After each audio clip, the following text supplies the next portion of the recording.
Good morning all, kali ini kita akan membahas kerajaan maritim Islam di Nusantara.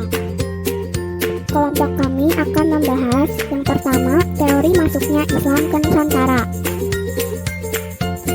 Yang kedua, saluran Islamisasi. Yang ketiga, bagaimana kerajaan maritim berkembang dari aspek ekonomi, sosial, politik, dan budaya. Keempat, apa saja yang menandai kerajaan tersebut menjadi kerajaan maritim. Dan yang terakhir, peninggalan-peninggalan yang ada di kerajaan maritim Islam. Assalamualaikum warahmatullahi wabarakatuh. Perkenalkan, nama saya Maura Gita. Saya akan menjelaskan tentang teori masuknya Islam ke Nusantara. Yang pertama, teori Gujarat. Teori ini didukung oleh Snowcunge, Sutherland, dan Fleck. Menurut mereka, Islam masuk ke Nusantara sekitar pada abad ke-13 Masehi, dibawa oleh pedagang Islam dari Gujarat, India. Ada dua bukti yang mendukung teori ini. Pertama adalah ditemukannya batu nisan Sultan Malik Al-Saleh, Sultan Samudra Pasai yang wafat pada tahun 1927 yang bercorak Gujarat atau India. Yang kedua, terdapat tulisan Marco Polo, pedagang dari Venesia yang menyatakan pernah singgah di Perlak pada tahun 1252 dan mendapati banyak penduduknya yang beragama Islam serta peran pedagang India dalam penyebaran agama tersebut. 2. Teori Mekah. Tokoh pendukung teori ini adalah Buya Hamka dan Jesse Van Leer. Menurutnya, pengaruh Islam telah masuk ke Nusantara sekitar abad ke-7 Masehi, dibawa langsung oleh para pedagang Arab. Bukti-buktinya adalah adanya pemukiman Islam tahun 674 Masehi di Baros. Teori ini meyakini Islam yang berkembang di Samudra Pasai menganut mazhab Syafi'i dan Sultan Aceh memakai gelar Al-Malik. Yang kedua, ditemukannya makam seorang wanita di Gresik atas nama Fatimah binti Maimun, serta temuan sejumlah makam Islam di Salaya, Trawulan, Jawa Timur yang menggunakan tahun Saka bukan tahun Hijriah dengan angka Jawa kuno. Diperkirakan pada masa jayanya banyak warga Majapahit yang beragama Islam. Meski demikian, tidak ada petunjuk siapa yang menyebarkan Islam di Majapahit atau di Gresik itu.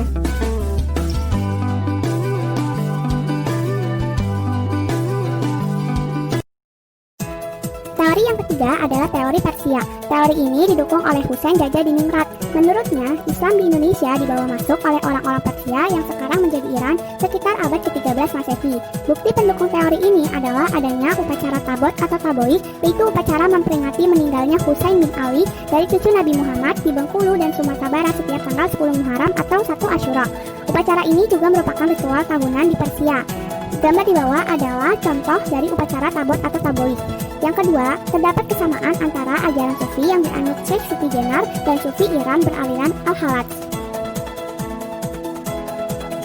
Sekian penjelasan saya mengenai teori masuknya Islam ke Nusantara. Yuk tonton video selanjutnya. Selanjutnya, kita akan mempelajari tentang bagaimana persebaran Islam di Indonesia atau Nusantara. Kalian ada yang tahu nggak? Ada berapa saluran Islamisasi di Indonesia?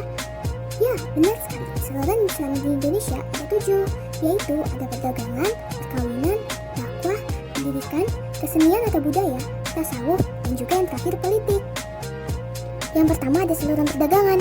Sejak abad ke-7, para pedagang muslim dari Gujarat atau India, Arab, dan Persia telah ikut ambil bagian dalam kegiatan perdagangan di Indonesia. Ini berarti telah terjadi hubungan masyarakat Indonesia dengan para pedagang Islam. Yang kedua ada saluran perkawinan. Dipandang dari segi ekonomi, para pedagang Islam mempunyai status ekonomi yang lebih baik, sehingga penduduk pribumi, putri bangsawan menjadi tertarik kepada para pedagang Islam. Hal ini akan melahirkan keluarga muslim, berkembang menjadi masyarakat muslim, perkampungan muslim, dan seterusnya. Yang ketiga adalah saluran dakwah. Dalam Islam, kewajiban berdakwah atau menyampaikan kebenaran adalah tugas dari setiap pemeluknya, sehingga tidak ada sedikit orang Islam yang datang di Indonesia mendakwah Islam, bahkan melakukan pembelajaran intensif loh. Apalagi kondisi masyarakat yang saat itu masih minim sekali pendidikannya. Yang keempat adalah saluran pendidikan. Ini sama seperti saluran dakwah, karena para ulama, guru-guru agama, dan para kiai mendirikan pondok pesantren untuk mendidik para santri-santrinya dididik tentang agama Islam. Kelima adalah saluran kesenian atau budaya. Penyebaran agama Islam melalui kesenian dapat dilakukan dengan pertunjukan seni gamelan seperti yang terjadi di Solo, Yogyakarta, dan Jogja. Seni gamelan dapat mengundang masyarakat untuk berkumpul dan selanjutnya dilaksanakan dakwah-dakwah keagamaan. Dan selanjutnya adalah tasawuf. Kalian tahu nggak tasawuf itu apa? Nah, tasawuf adalah ajaran yang mengesahkan Allah Subhanahu wa Ta'ala. Salah satu tokohnya adalah Hamzah Fansur. Para tasawuf menyebarkan agama Islam ke kerajaan-kerajaan. Yang terakhir adalah politik, guys. politik turut serta dalam islamisasi agama Islam. Hubungan politik dua kerajaan akan mempengaruhi kerajaan tersebut. Agama Islam disalurkan politik dengan cara kerjasama kerajaan Islam dengan kerajaan lain, seperti kerajaan Hindu maupun Buddha, dan lain-lain. Itu saja yang dapat saya sampaikan, kurang lebihnya mohon maaf. Terima kasih telah menonton. Selanjutnya kita akan membahas bagaimana kerajaan maritim Islam berkembang dari aspek ekonomi, sosial, politik, dan budayanya.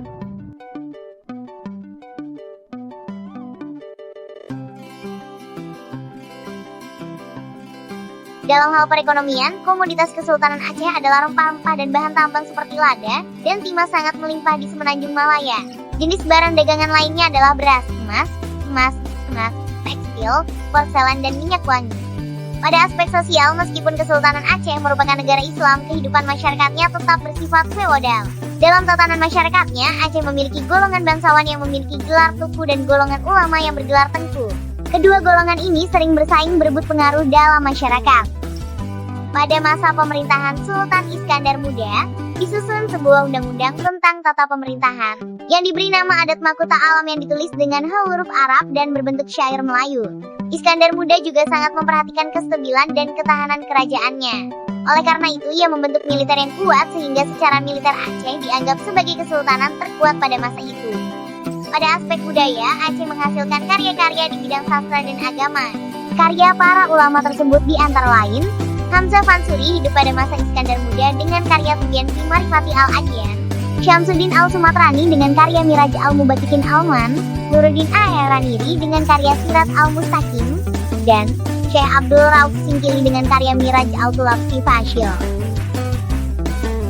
Kesultanan Demak terletak di Jawa Tengah. Demak merupakan kerajaan Islam pertama di pantai utara Jawa. Demak berdiri pada tahun 1500 sampai 1568. Pada aspek ekonomi, Demak merupakan pelabuhan penting di pesisir Jawa karena ramai dikunjungi oleh pedagang dari berbagai daerah. Pertaniannya menghasilkan beras yang melimpah dan diekspor melalui pelabuhannya.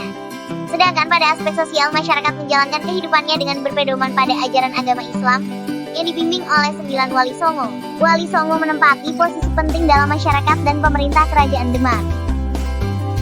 Di bidang politik, Demak mencapai puncak kejayaan pada masa Sultan Trenggana tahun 1521 sampai 1546. Trenggana berjasa atas penyebaran Islam di wilayah kekuasaannya di sebagian Jawa Timur dan Jawa Barat, serta seluruh Jawa Tengah.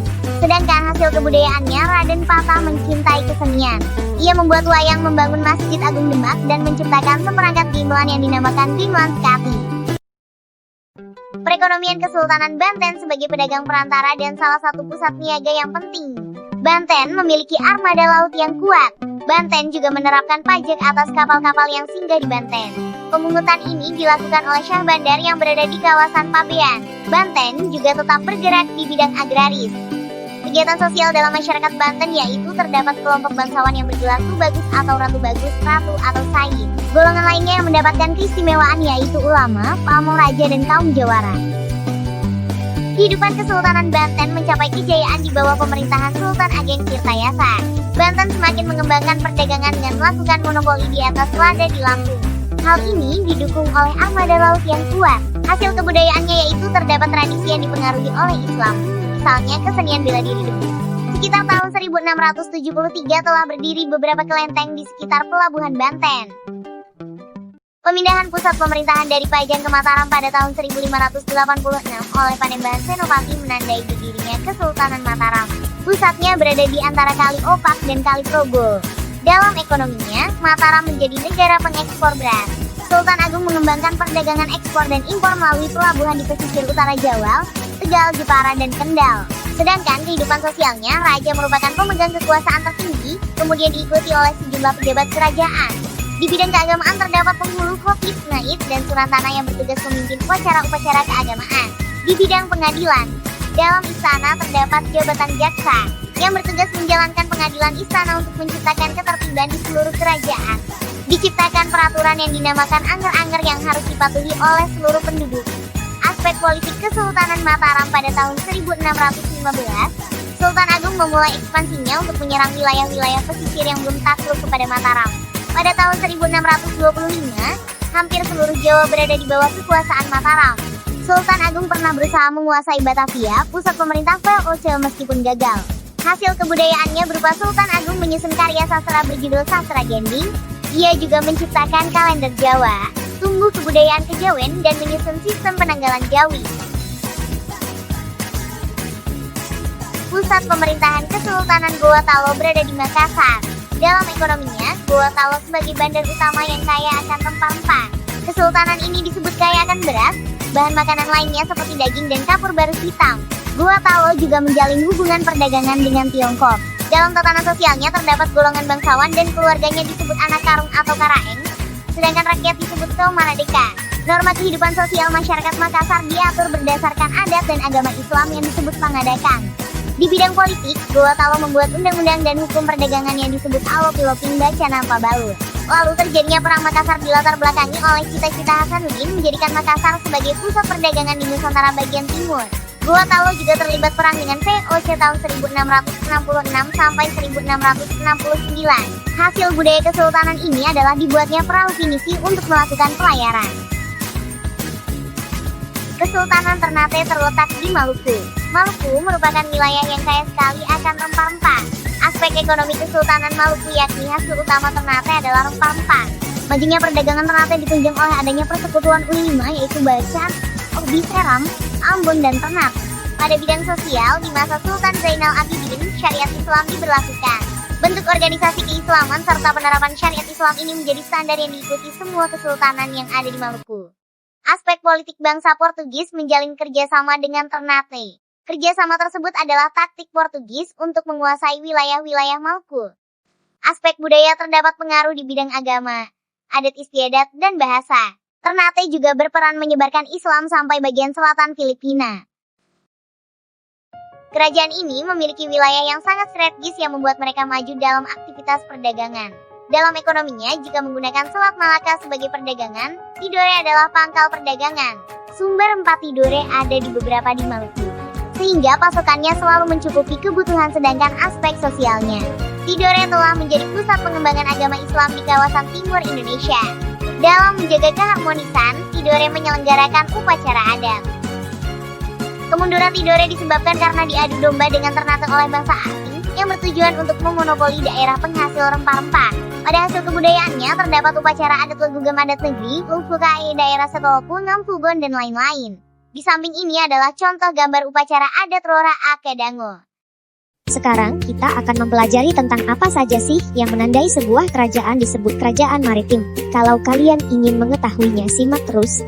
Ciri kerajaan maritim. Yang pertama ialah lokasinya terletak di pesisiran pantai dan kerajaan tersebut mempunyai pelabuhan yang menyediakan berbagai kemudahan.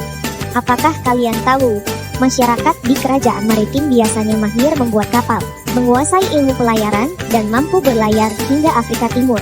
Ciri selanjutnya ialah kegiatan ekonomi kerajaan maritim biasanya bergantung pada perdagangan dan pelayaran. Ciri yang terakhir ialah kerajaan maritim menganut paham daulat tuagu yakni ekspresi tertinggi tentang kualitas raja dan kepemilikannya oleh seorang raja merupakan pengabsahan keilahian atas kekuasaannya. Halo, sekarang kita akan membahas warisan kesultanan maritim Nusantara masa Islam. Kali ini kesultanan yang kita bahas ialah Kesultanan Aceh, Demak, Banten, Mataram, Ternate, Tidore, dan Gorontalo. Yang pertama adalah arsitektur, masjid, bangunan, dan makam kuno menunjukkan adanya akulturasi dengan bangunan pada masa Hindu-Buddha. Hal itu terlihat dari hal-hal berikut. Yang pertama, atapnya bertumpang atau bertingkat yang jumlahnya selalu ganjil. Terdapat kolam atau parit di bagian depan atau samping masjid untuk mencuci kaki dan adanya pawestren untuk perempuan yang ingin mengikuti salat berjamaah. Selanjutnya, posisi masjid agak tinggi dari permukaan tanah dan berundak. Ada serambi yang terdapat di depan atau di samping masjid, memiliki denah berbentuk bucur sangkar. Yang kedua ada sastra. Pengaruh Arab terhadap seni sastra biasanya berbentuk syair. Adapun pengaruh Persia berbentuk hikayat. Jenis sastra lainnya yang terkenal juga ialah babat dan suluk. Karya sastra memang dipengaruhi oleh sastra Islam yang berasal dari Persia. Misalnya kisah Amir Hamzah dan kisah Bayan Budiman. Namun, pengaruh Hindu-Buddha dan Jawa juga masih nyata. Yang ketiga yaitu kaligrafi. Seniman kala itu membuat ukiran binatang atau makhluk hidup lain yang bentuknya disamarkan. Karena ajaran Islam melarang melukis makhluk bernyawa dalam konteks berhala. Dan pada saat Islam masuk ke tanah Jawa, ditandai dengan berubahnya bentuk wayang yang tadinya manusia, menjadi tidak lagi menyerupai manusia. Yang keempat ialah sistem kalender. Penggunaan sistem kalender merupakan salah satu bentuk akulturasi. Sultan Agung dari Mataram menciptakan kalender Jawa dengan menggunakan perhitungan peredaran bulan atau komariah seperti tahun Hijriah. Kalender Sultan Agung dimulai tanggal 1 Surul 1547 Jawa atau tepatnya 1 Muharram 1035 Hijriah. Lalu yang terakhir ada aksara. Akulturasi kebudayaan Indonesia dan Islam dalam hal aksara diwujudkan dengan berkembangnya tulisan Arab Melayu di Indonesia, yaitu tulisan Arab yang dipakai untuk menulis dalam bahasa Melayu. Di bawah ini terdapat contoh penulisan Arab Melayu atau yang biasa disebut Arab Gundul. Terima kasih sudah menonton video kelompok kami. Sampai jumpa di video lainnya.